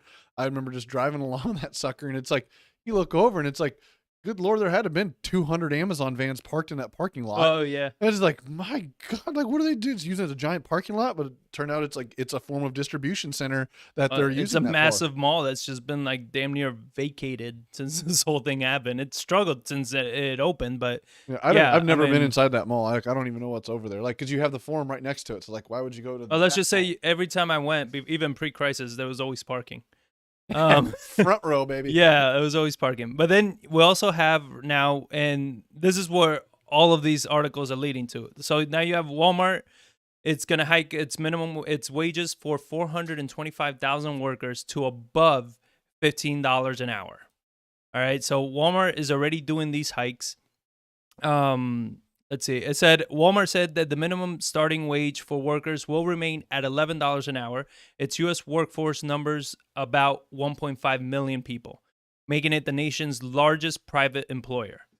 And the reason for this is that Amazon and Target have made their starting pay $15. So Walmart that's their competitor. One thing I'm just, when you say that, like, what I think of is everyone back, like, I don't know, 20 years ago, we were too young to really care, but like everyone was harping on Walmart for their working conditions. As far as good or bad? Bad. Just saying they put too much stress on people. They didn't get fair compensation, and they made it a very hostile environment to work on. And this is when I think of, like, when they raise these minimum wages, like, and that's where I think a lot of these 1.4 million jobs are going to come from. Because, like, I can hire 2 people at $7.50 an hour, and I don't have to, and I work them each 30 hours a week. And now they're not living as stressful of a work environment. They can go out and do other things in life. Yes, they're not making a killing doing it, but they have a less stressful life or work environment. You raise a minimum wage like that, I'm now going to fire one of those people. I get to pay one guy $15 an hour, so my workforce goes down, but my cost stays the same. They're going to fire a bunch of people and put all of that extra workload onto those people and those individuals. Yeah. So it's like you can't have it both ways, where it's like you're going to destroy you're going to make it so much more stressful to work for companies and corporations. So like you need to get all of this done, and you're going to make it so stressful for people to be in those environments. I mean, all the way up to managers pressuring to like still make the bottom line, still make the stuff with half the workforce because they have to absorb this massive cost. And what we've been seeing, and this is way before this, it's already been a few years now, how terrible is customer service when you go to all these places? Like, to find anybody that works anywhere. I went to a Walmart during, where was it? It was the start of all this thing. I was looking for like a certain item, and like I drove by HEB, and it's like, oh my God, the line is like wrapped around the building. Screw that, I'm not going in there. And I drove over to Walmart, and the line was shorter, and it was taking less time to get in the store. But when I walked in there, and it's always been my question with Walmart, and it's gotten worse, it's like they had 4 of their 75 checkout aisles open with actual people. Then they had their automated portion where like, hey, 10 items less, you go check out yourself. They have like 8 registers inside there to check out by yourself. We only had 4 of the 25, 35 of the aisles actually open with actual people. So the checkout line was extremely long to get out of the store. But it was one of those, like, that's what's going to happen. You raise $15 minimum wage, people are going to be like, well, screw it. We got to lay those cashiers. We have to automate more. And it's just that, like, Walmart's already adapting to it. They see it coming. They're already preparing. So this is what I did find interesting, though, is the Walmart CEO, Doug McMillan, who said he's also the chairman of the influential Business Roundtable, has previously said that the retailer believes the federal minimum wage should be higher, but with geographic differences. But instead of setting a uniform nationwide level, McMillan called for a higher wage that takes into account geographic differences and small businesses. Congress should find the right pace for wage increases. I was honestly shocked, because who does this benefit is Walmart and big retailers that can absorb it. So the fact that he's coming out and saying exactly what we're saying, where it's like, you can't just, throw everything in one bag and say, this is what it is. It needs to be, like he says, geographical differences. It needs to have the small business owner in mind. Like, another article that I thought I had put it, but I guess I didn't. But it was him that he was talking about the where he stated the geographical differences. He talks about, you got to think about, just not just increasing the minimum wage, but you got to think about like who can increase it. Why are they increasing it? Like these are entry level jobs. He says Walmart, a lot of the minimum wage employees that we have at Walmart, that I think their minimum wage is set at 11, right? They're like, this is an entry level job. This is for somebody that has no prior job experience, that has nothing. And the point is that you gain the skills, you gain the experience, you gain all this, so you work your way up. You get better paying jobs. They're like, the majority of their managers at all of their Walmarts are previous entry level workers that started at Walmart at the bottom, worked their way up. Now they're in managerial positions with benefits, with a lot of stuff. And to me, it's like, yes, that is the common sense of how business works, or how the economy works. You go into a low-paying job, because it's an entry-level job, and it's supposed to suck, because it's supposed to want to force you to learn skills, to get better, and to want to go get something that generates more income. Yeah. Well, now this problem with this $15 an hour, they're trying to make it a baseline area, but it's going to make your work life suck so much, and you don't have the time anymore to go out and try to better yourself. Well, and it's going to do exactly what we were saying. It's going to cause inflation. It's going to cause all the prices to start going up, because that was another thing. Man, I can't believe I didn't put that damn article. Well, look it up. We're going to share this article below in the description. Click on it, and then there's going to be a hyperlink where it says geographical differences. Click on that, and that's the whole article on that one. That one's it's a good one, because he talks about it. Like he says, you got to look at these, again, they're entry-level jobs, all this. Now, companies, they're not going to take the hit. Companies are going to go ahead. They're going to say, okay, let's decrease our workforce. Let's automate areas. Let's increase prices. What do we need to do? Because at the end of the day, especially public companies, they are shareholder profits, right? So they got to keep profits up.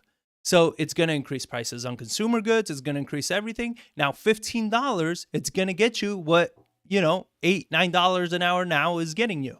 It's going to be the same shit, and that's why, I wanted to transition a little bit into real estate with this, but that's where real estate is going to protect you, because what's going to happen now is, we talked about this before, where the asset is it's not so much the real estate itself, but it's the mortgage. If you can get those 30-year mortgages, that's where the asset is. Because if you can get a 30-year mortgage at 3% interest, when inflation happens, that mortgage is getting paid off with cheaper dollars. You're having a loan at $150,000 mortgage, right? Where now inflation has caused rents to go up even further. It's caused home values to go up even further. Well, it'll cause home values to go down. It'll cause home values to go down. I'm saying nominal in price terms. That's what I say, like when you're talking about real estate, that's where I say like real estate is so good, is you have that mortgage underneath. What's going to suck is you're not going to get that cherry on top, the 10-year you're getting massive appreciation every year. They're getting that, I can sell it off. So it might be harder to sell because your appreciation is going to stop and it might go down. Why is it going to stop? If your interest rates go from 3 to 6. Who says the interest rates are going up? The market. You said they've raised 0.5% since March. Okay, we'll talk about that. But so you're assuming that because of inflation goes up, they're going to raise interest rates, right? And interest eventually, rates, yes. Okay, and then interest rates, of course, you raise interest rates, it's going to make housing come down in price, right? It makes mortgages more. I'm not saying it's going to go up, but or come down, but it's going to make mortgages more expensive, and you're not going to just get massive price jumps. Right. So there's an article here. This, I do recommend everybody read this article, because when I was reading it, I was kind of laughing and crying at the same time. because you and I spoke about, remember when we were heading to the mastermind with Dan, how I feel like the world is just, it's changed to a point where 2 + 2 used to equal 4. And now 2 + 2, it's like, well, it we depends. don't even know. It depends what it equals. So there's this article, Powell's Econ 101, Jobs, Not Inflation, and Forget About the Money Supply. All right, that's the title. That's a great title. That's Forget about the money supply. Exactly. So I'm telling you, this was an excellent article. This is what it says. Jerome Powell. Or is it Colin Powell? I don't know. So many Powells. But the head of the Fed says, toss out the college textbooks because the world has changed. Unemployment rate? Forget it. The Fed only cares about the number of people working and how to get it higher, not an age-old statistic that, for all its familiarity, overlooks the key group, namely those who stopped looking for work during the pandemic and need to be brought back. So I agree with this premise. This is something that you and I have always talked about when people say, oh, look at the unemployment rate. And one of the things I always bring up is, well, that doesn't account for all the people that stopped looking for work. You know, that's just looking for people that are currently looking or actively working. So it's kind of like a false gauge. But then it continues to say, inflation, not a problem anytime soon. Queried by Democratic U.S. Senator Mark Warren about the need to make a sizable investment in the U.S. infrastructure, Powell set aside classic concerns of hefty government borrowing driving up prices and responded, this is not a problem for this time as near as I can figure. So Powell's pretty much saying, getting into more debt, stop worrying about debt, all right? That's not what we're talking about here. Forget about it. We're not talking about debt. Money supply, no longer relevant. When you and I studied economics, he's talking to another like 80-year-old senator, a million years ago, M2 and monetary aggregates seem to have the relationship to economic growth, referring to one of the main measures of the money in public hands. Right now, M2 does not really have important implications.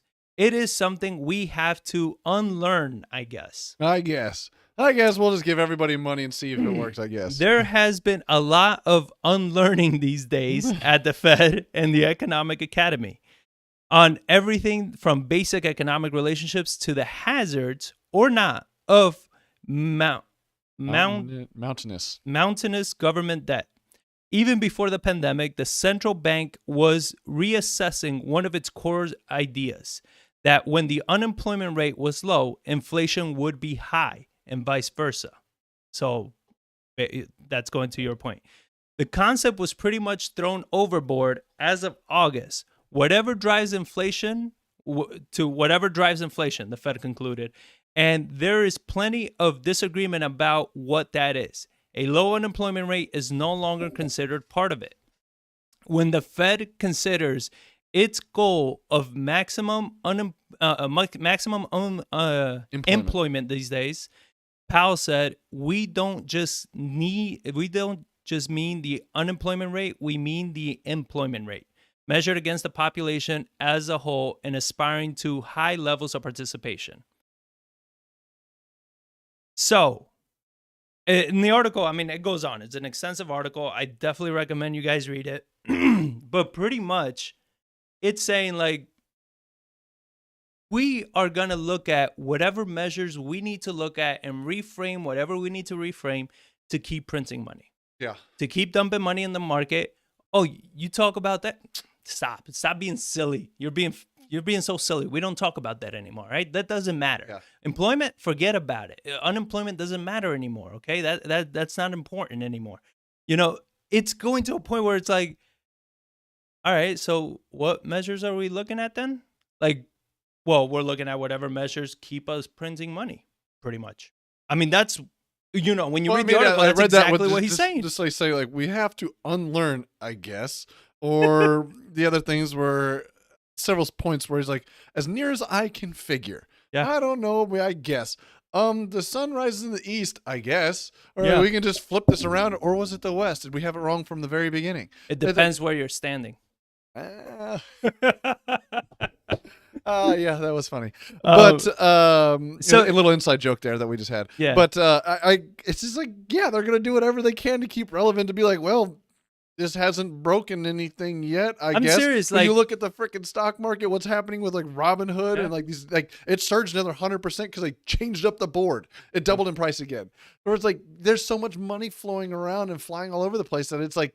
But for entrepreneurs, this is where you can make monies because there's a lot of chaos in the market. There's no systemized organization. Because when you looked at the other day, made the comment to us that you were kind of excited that these new updates, these new things were coming towards digital advertising, that it was going to basically take the old establishment and cancel it and wipe it out, and where everyone has to start back at zero. And Yeah. your small independent entrepreneur, the smaller you are, the easier you can pivot than a company with 500 employees.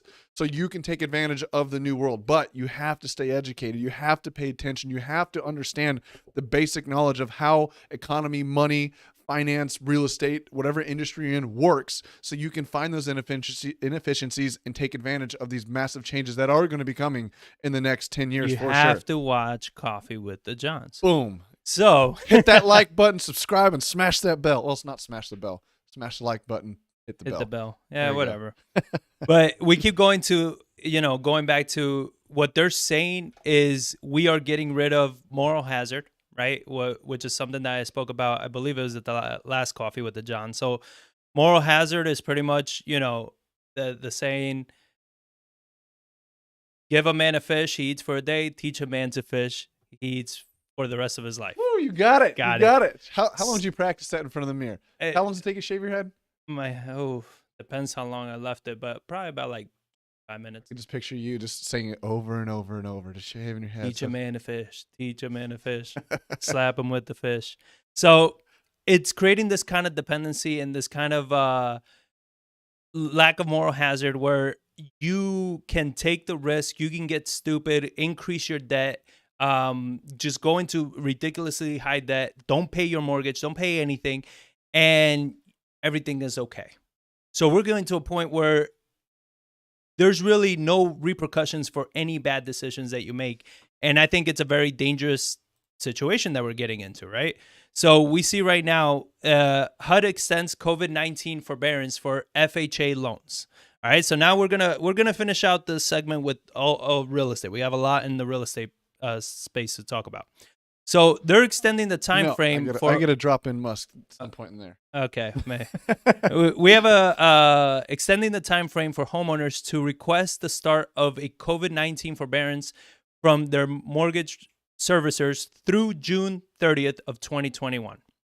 So they're extending the forbearance through June 2021, expanding COVID-19 forbearance to allow up to 2 forbearance extensions of up to 3 months each for homeowners who requested a COVID-19 forbearance on or before June 30th. So whoever requested it on or before June 30th, they got the 12 months, right? And they have the 2 extensions that was 6 months and then another 6 months. So you had 12 months of extensions up until pretty much this June or, whatever. And now you get 2 more extensions that adds to another 6 months from there. Basically, if you'd requested in June of 2020, you could have gone all the way to June of this year, and now you get an additional 6 months, or basically all of 2021 is a Right, total of because you 18 get an months. extra- And when you get an extra 6 months. So so you 18 get months. a total of 18 months from last June. And that's because we're getting close to these new rounds of forbearances expiring. So I would imagine once we start hitting June, they're probably going to change that again, and because that's what they've been doing. So you're adding more extensions to this. As President Biden has made clear, it is urgent that we help homeowners throughout the nation who are struggling financially from this unprecedented national emergency, said the acting HUD secretary. The steps we are taking today will provide both immediate relief to those who in desperate need of assistance and help more homeowners keep their homes and resume their payments when the pandemic subsides. Whoever knows when the hell that's going to happen. Non-occupant borrowers are eligible to be reviewed for COVID-19 non-occupant loan modification. So, or if you have an FHA loan, or FHA, any of those government loans for any of your rentals, that's what you're looking at. It's actually called that. It's So the now, but that is also non-occupant. what you said right there, the COVID-19 non-occupant loan modification. So they just now admitted that that's what they're going to make banks do, is loan modifications, not foreclosures. Right. So I said it at, I believe it was the last Coffee with the Johns, what they're already getting ready for loss mitigation. So they're getting prepared for loan mods, and the loan mods are pretty much, they explain this. So I skimmed through the actual PDF that they came out with, because it's like 50 something pages. But they were nice enough to highlight the important parts. And they talked about how in there you're going to have loan modifications that are going to take whatever your unpaid principal, whatever all your unpaid payments, they're going to add pretty much a note to the back of your loan that's going to be paid, that needs to get paid later. That's what happened after 2008, once like the repercussions really started coming through. What happened is like, because I mean, I've seen a couple loans, like we took one subject to that way, that it's had like a $30,000 HUD lien on the back. It's 0 interest, 0 payments for the 30 years, or whenever you sell that house, that's when it's due. Yeah. So you have that. So they keep extending, and this is something that you and I have spoken about before. When people say, "Oh, but let's market to foreclosures," it's like, why the hell are you marketing to foreclosures? You see that ever since this thing started, they just keep extending it, and they keep extending it, and they keep extending it. They've made it very clear that they're not going to let the housing market fall. Mm-hmm. They've made it very, very clear that that's going to happen. And they talked about, like, you have a lot of people you still have, let's see, there was this other article that says you have 2.1 million borrowers remain 90 days or more days past due, though are not yet in foreclosure. These are also 2.1 million people. They're not in foreclosure, but they're not in forbearance either.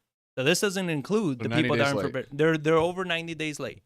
So, and then loans considered seriously delinquent are still 5 times that of pre-pandemic levels. 5 times of what any delinquent loans were pre-pandemic. So that's a substantial amount of houses, because, I mean, we still had foreclosures pre-pandemic. People were buying foreclosures. So now at 5 times, there are people that right now are in that area. Approximately 626,000 of the 3.2 million delinquent borrowers have government loans in Ginnie Mae securities. When Ginnie Mae does loans because of their high loan-to-value ratios at origination, these borrowers are likely to have less home equity. So you have a little over 500,000 of those people have low equity in their homes. And our analysis shows that even among delinquent borrowers, less than 1% have negative equity, and 5.5% have near negative equity. For comparison, in the aftermath of the Great Recession, approximately 30% of homes were in negative or near negative equity. But the number is now 3.6%, Urban Institute reports. So they're saying, okay, so you have all these people that are not paying their loans, they're not paying their mortgages, all this, right? It's 5 times the amount of people that are delinquent than they were pre-pandemic, but foreclosures are not allowed, right? And they have equity. So these are a lot of homes that whenever all of these things shakes out, they have a lot of equity. They can just put these houses on the market. Yep. You understand? So we're going to get a flood of inventory. This still doesn't mean that foreclosures are going to go up. Well, that's just saying a flood of inventory is what our real estate market needs. Because we're at such historical lows of inventory. There's nothing on the market, and what market update goes out Sunday for February? Right. Market update going to be ready for Sunday? Yep. Yeah. Sunday. Okay. So it's still, we have some of our biggest zip codes, basically entire Northwest, 249, 250, 251, still less than a month of inventory, and you have so many homes that sell less than a month. Less than a month. And that, like, the month of last month, we had like 6 or 7 zip codes that were like that. It's like, we need inventory. Right. And so, like, people say, oh, the housing market's going to crash. Not with what we're reading. Like, the point you just said, adding on top of that, of like, they're not letting things foreclose. The people that are not doing forbearances and have massive amounts of equity because of this appreciation, I think I just saw that we're 6 months or 7 months of double-digit median price appreciation last 7 months in a row, they're going to just dump the inventory in the market because they have the ability to sell. As long as the house isn't trashed, you're going to be fine. And it's going to bring inventory to the market, but that's still not going to crash our market because we have no inventory. If anything, what it would do is it would stable off prices, the price rising so quickly like we've been seeing. I think it'll do the exact opposite. Well, if you dump so much inventory into the market, like the market needs to be able to absorb it. Yeah, exactly. But to my point, the reason we've had double-digit appreciation so much is because we had inventory to squeeze. Yeah. Now we have no inventory, so prices can't increase because you have no turnover. You dump houses back on the market, and now you have more properties to actually sell, allowing that price to increase even more. Yeah, so I think that's going to be something we're going to see a massive rise in housing prices potentially, as long as interest rates don't surpass that, or you have a balance where prices don't go up but they don't fall because the dropping of the rising of the interest rates, making homes more expensive, but inventory coming on the market, you have those people that have been pent up demand of trying to buy, but they can't. So you're going to have some of those people fall away. So it's going to absorb that information. So it could be that beautiful deleveraging aspect that Ray Dalio talks about. In that article too, I didn't put it in the notes, but in that article of the economy lesson that we got from Powell, he says that, how we used to look at inflation causes higher interest rates. He's like, that's no longer the case. So if we see inflation, because he made the point, and this is a point I used to make to you a lot during the good days, is when you were saying how the economy was so good and everything. It's like, yeah, but they can't raise interest rates because the economy isn't strong yet. Even though we have all the signs that are saying the economy is strong, but the economy isn't actually strong. And every time they try to raise interest rates, we saw a decline. We saw a hit. The market would get affected. And they couldn't raise interest rates. And that's why we didn't even have that much space to drop when interest rates dropped, because they couldn't go that high. So now he's setting up the floor to show that it's like, hey, inflation doesn't mean higher interest rates, because he wants to get inflation and lower interest rates going because he wants more money supply. Well, and that's the thing. He's a money printing junkie at this point. Well, that's one thing I've been watching recently. Is like I got my app set up to where I can watch the yield curve on my phone. And explain the yield curve. The yield curve is basically you have all kinds of different treasuries they issue. They have 1 month, 3 months, 6 month, 1 year, 2 year, 5 year, 7 year, 10 year, and 30 year that the U.S. Treasury issues. So now the Fed has been buying a lot of those, driving those interest rates down. So what's really going on and why the market is dropping right now, why people are freaking out, is because the Fed is coming out saying, like, we are going to be the backstop to the U.S. economy and buy all those bonds that they're going to fund the government, essentially. And they will continue to do that because if they print money and they say because they do allow free market to work in that sense, except you have the ultimate buyer of the Fed that's going to come in and buy everything. Yeah. So they basically say, we're going to issue a round of bonds. They do them every week or every month. They do them all the time. If you get on treasurydirect.com, you can see all that stuff and you can actually participate and buy those treasuries straight from them.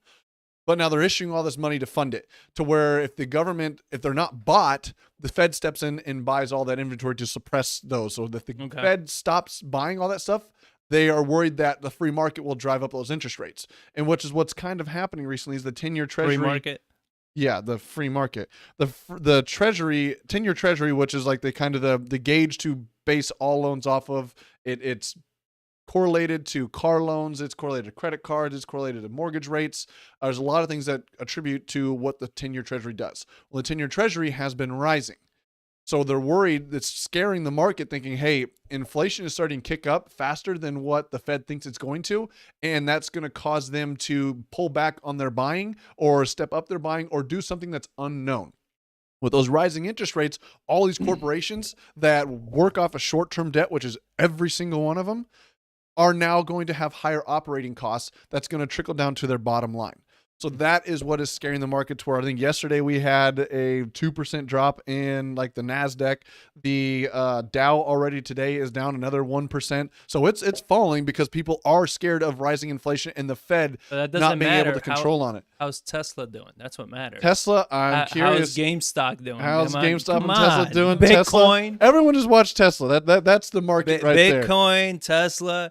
But while you look that up, Brian Pauling had a good question. He says, Well, first, before he had said, do they increase Social Security at the same time, or are we going to let seniors buying power to be cut off in half? So that's one thing that they have not discussed at all. So they talk about minimum wage, they talk about increasing all these things, but bless you.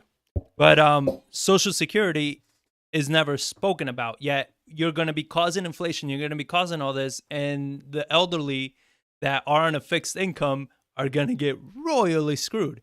So my recommendation for any elderly people listening is you need to start getting back to work, because you're going to be out of money very quickly. That Social Security is not going to pay you.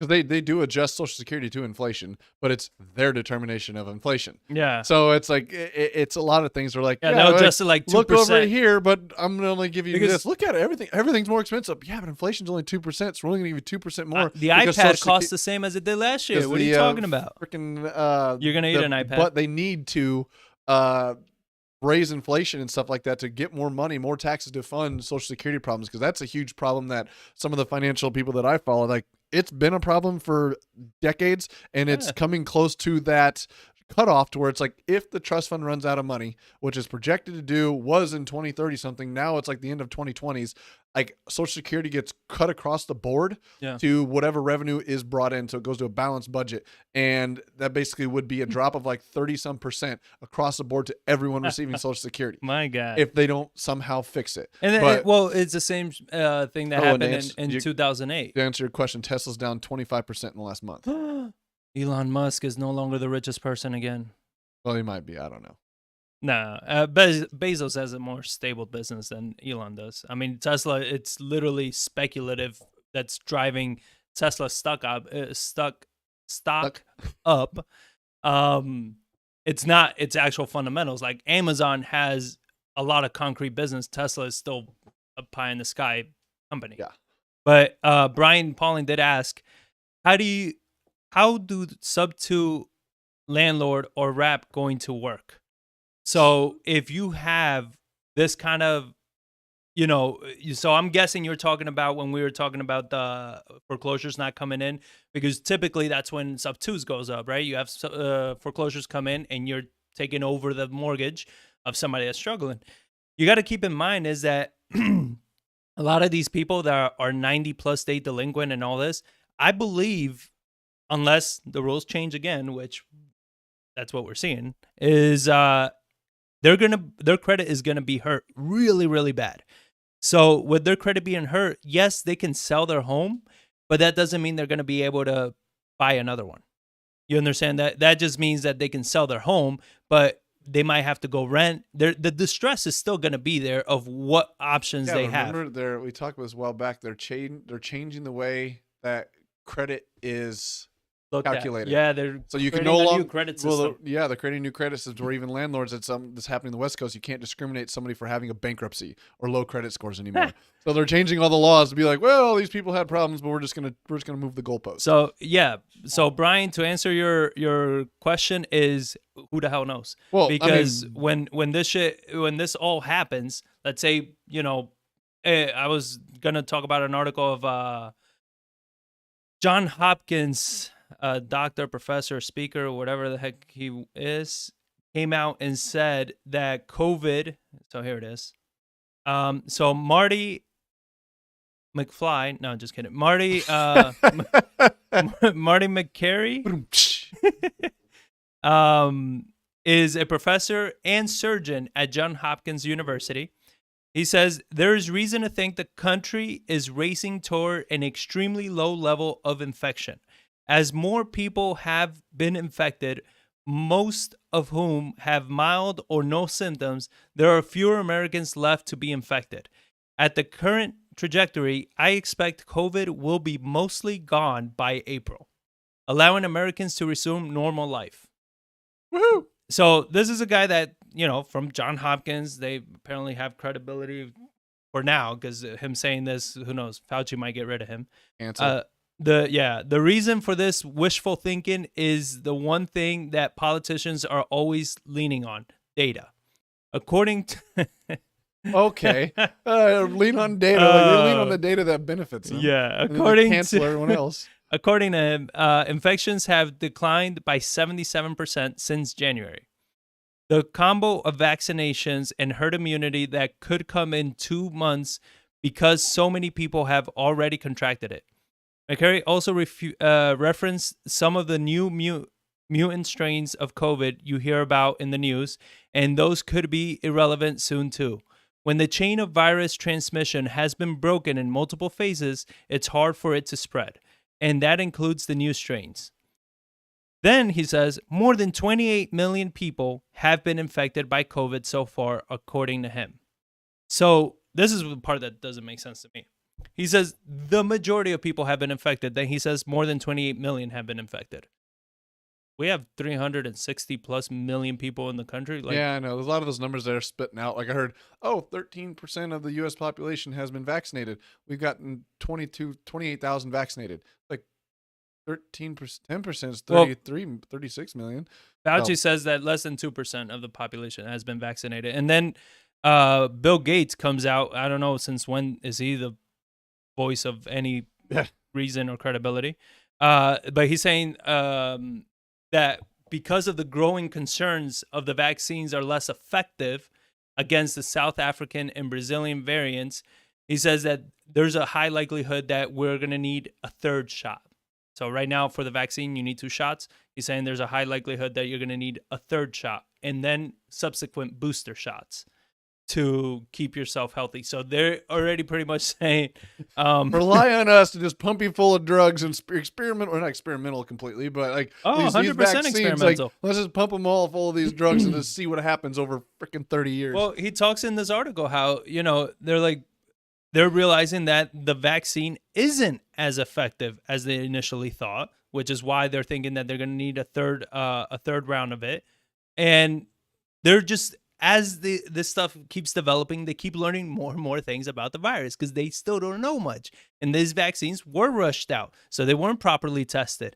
So, it's like one person, like always, one person saying one thing, they have their credibility. Then you have, Fauci saying another thing, he has his credibility. So it's like, when is COVID going to end? Whenever it's beneficial for them to end it, I guess, because they use whatever data to push whatever they want. Well, but it's also one of the things that I said, like I told you, I made the bet towards the end of last year that you watch, once the Democrats get into power, they're going to use COVID as much as they can.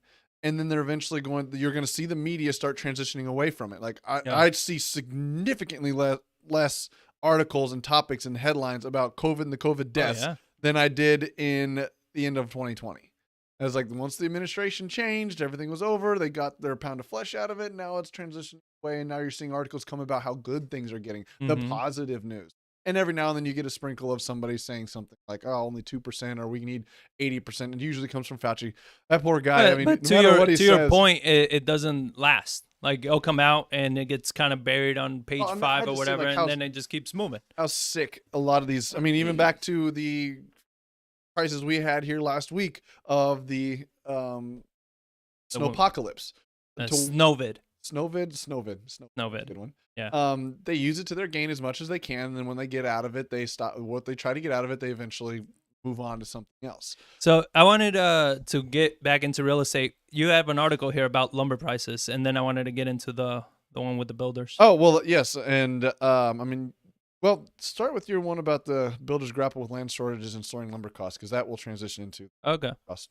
So I was reading an article in the Washington Post that they talk about builders grapple with land shortage and soaring lumber costs, right? So a sharp rise in the cost of lumber, among other building materials, drives up costs, potentially shrinking the pool of would-be buyers who can afford to purchase a home.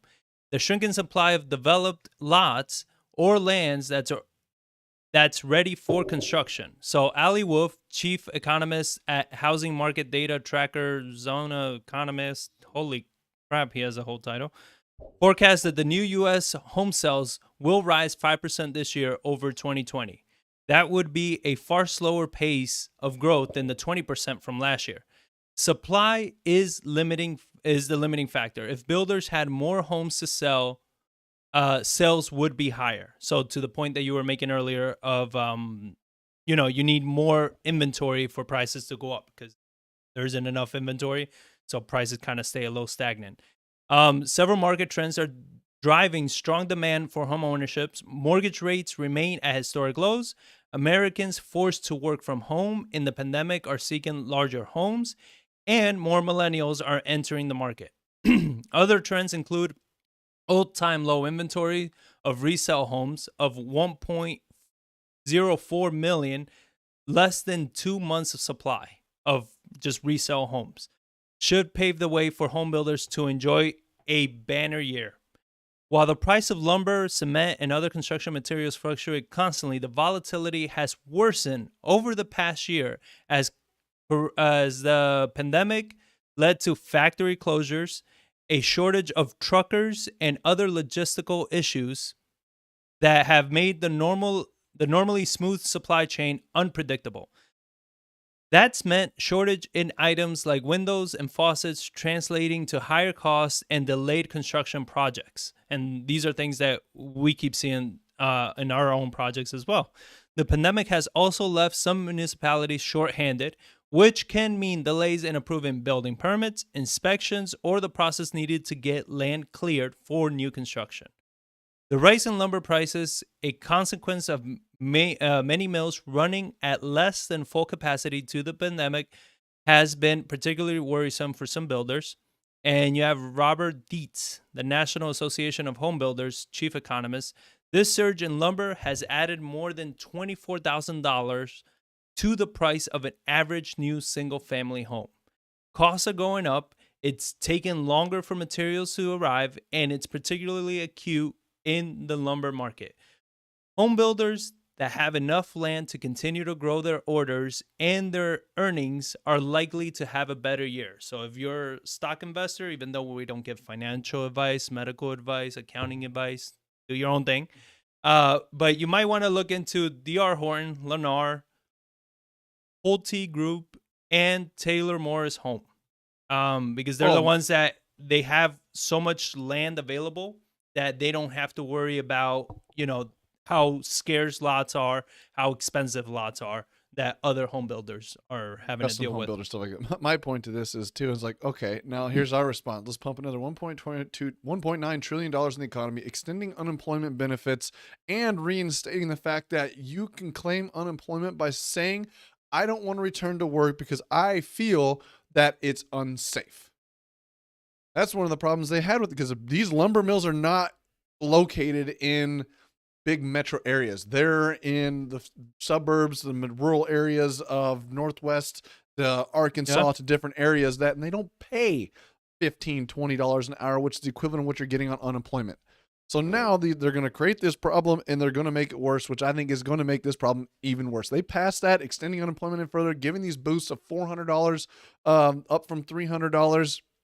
You're not going to have people return to work. And to your point, because they were starting to bring in, I believe, towards the end of last year, that you needed to kind of prove, have you been looking for work? Because before they weren't even asking. Yeah. But now you needed to prove that you've been looking for work, that, you need to kind of prove that you can't find work. Yeah. And I last heard from Biden that he texted me. No, but I heard him say the other day we're going to remove all these things all these barriers that are hurting people, where you don't need to prove if you're looking for work or anything. If you're on unemployment, go file for unemployment. Yeah. Period. Right? Just go collect your unemployment. Plus, you get that extra $400 a week. You're good to go. And then to your point, that's helping people generate more than what they were making or just as much working. So it's home. Yeah, for sure. But that's where I said I think it's getting the problem. But the lumber cost aspect of it, the article I found, I mean, it just kind of ties into it. But the lumber prices have inched over $1,000 per board foot. That's double the price from just 3 months ago. Starts of single-family homes, which are the most desperately needed, fell 12% compared with December, according to the U.S. Census. Different thing is that's nationally. Texas, we rose 50% year over year, or from the previous month or year over year or something like that. So you turn into the market update on Sunday, you'll see that statistic in there. But like here, our building permits are through the roof here in Central Texas, to where like it's a great time to be investing, building, and holding property here in Texas, because we're kind of just like we were in 2008. We're kind of the oddball state out from everybody else. Like we kind of act a little different than everybody else. So Robert Dietz, the chief economist of the National Association of Home Builders, builders report concerns over increasing lumber and other construction costs and delays in obtaining building materials. Rising interest rates will also erode housing affordability in 2021 as inventories of existing homes remain low. That's where I said we need more inventory on the market. So where I think when these prices does eventually end and people are behind and need to sell their homes or can't afford them, they're going to have equity and going to have routes out. And so the executives of some of the nation's largest public home builders have noted on earning calls that they have slowed production, hoping to wait out some of these higher costs, which is going to create even a worse problem, that they're slowing their production down while everything's slowing down. They're like, man, I can't compete with these things, so we're just going to slow down our production to see if we can get these things to come back online, because they're trying to find that balance of supply and demand for lumber prices to where it can, like, we need to bring these things down. But with everybody staying home, all these home improvement projects, all this extra money, buying all these lumber, these builders like, we need volume of property of lumber, and we can't get it because that volume of lumber, there's this extra force that's never been there before of individuals doing home renovations instead of moving, because they see the price of housing. They're like, well, I can't afford to move to a new house, but I can afford to make my house better. And now they're sucking that inventory. So until that slows down, you're going to have this problem of lumber costs being drastically high. Well, and to your point, they're not only just renovating their homes and all that, but because they're not putting it on the market, like one issue that we've had, right? We have a property that we're looking to build and everything, and we can definitely see prices being substantially higher. But the fact is that houses aren't selling. So because houses aren't selling, it makes it hard to comp, because it's like, well, prices aren't moving in those areas. They're not going up. They're not going anywhere. So when an appraiser comes and appraises, like, yes, I agree, there's a low inventory and everything, but still prices in this area are not moving because people are just, they're in nicer areas and all this. And they're just... What I think you are going to have is you're going to have more bidding wars for what is available. Is like to where San Antonio hasn't been as bad as Dallas and Austin has been in the past, where like the people were purposely undercutting the house of the home to incentivize bidding wars. They might list it at $240 when it's a $270,000 house, and then they were still selling at like $280. So they purposely lowered the price to get everybody to freak out and rush the property, and then have bidding wars up. But that's what their market was. So, I think you are going to get to that situation here in Texas or in San Antonio, just because there's no inventory and the people that can afford housing are not finding anything. We have these people moving here. It's like, I need to live there. Like, I have a 5-person family. I can't rent an apartment to house 5 people for the cost. Like, that's why rentals are going to be worth so much, because now if you have home rentals, their next option is they got to rent a house. Here's something that I just noticed yesterday. So we have a rental property out by SeaWorld, and we rented that property pre-pandemic. So I remember freaking out a little bit that the pandemic was really going to cause a problem with people moving here, because they were moving from the Northwest to Texas, and they were business owners. Right. And they declared the national emergencies right in the middle of that transition. I was like, oh, are they still going to come here? What are we going to do? We got this vacant property. And we comped it out. And we rented it at $14.25.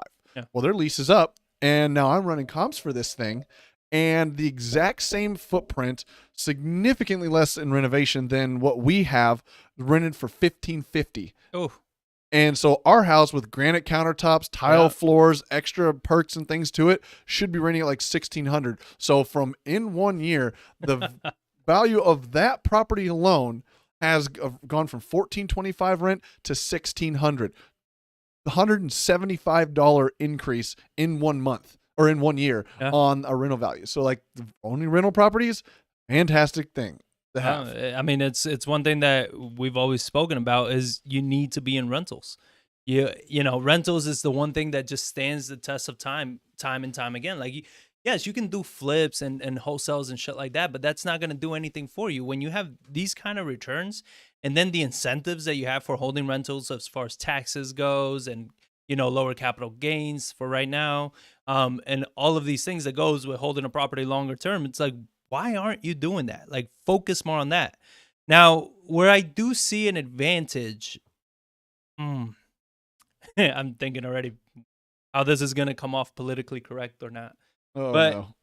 where I do see that we're going to see a huge move of home sales and everything, and we've seen it already, and we're going to just keep seeing it, is in gentrifying areas. Gentrification. Yeah, in There you those neighborhoods and areas like that, that's where you're going to see it, because that's where you see the houses that, like we've been looking at this past week, that they're damn near falling down shacks. They're virtually unlivable, right? Those are the people that are going to be able to start moving on to somewhere better, or renting somewhere else, or moving out, or doing all that. And those are the houses that are going to be renovated and put up for sale at a higher price. Like, where I think you're going to struggle to generate deals and stuff like that are going to be in what used to be our more bread and butter neighborhoods, because those people are still living in a really decent home in a really decent neighborhood, where it's like, I'd rather just renovate my house and stay here, where these other people are like, well, my house doesn't have floors. You know what I mean? Like, we've seen some of these houses that are just complete shacks. So it's like, I think if you're looking for opportunities, if you're looking for things like that, you're going to have to get into those more gentrifying areas, because that's where I believe you're going to see the bulk of the home selling and your sellers ready to go ahead and let go of properties. Where the issue, I think, is going to come in is obviously going to be in the speculative side of it, of prices, right? Like, that's what we see here in the historic districts and all these things, that we see people that they're buying homes and they're just selling it for pie in the sky numbers. I mean, we're running a comp on a property we're going to see today. It's in a flood zone, yet the house next door sold for $350, $360.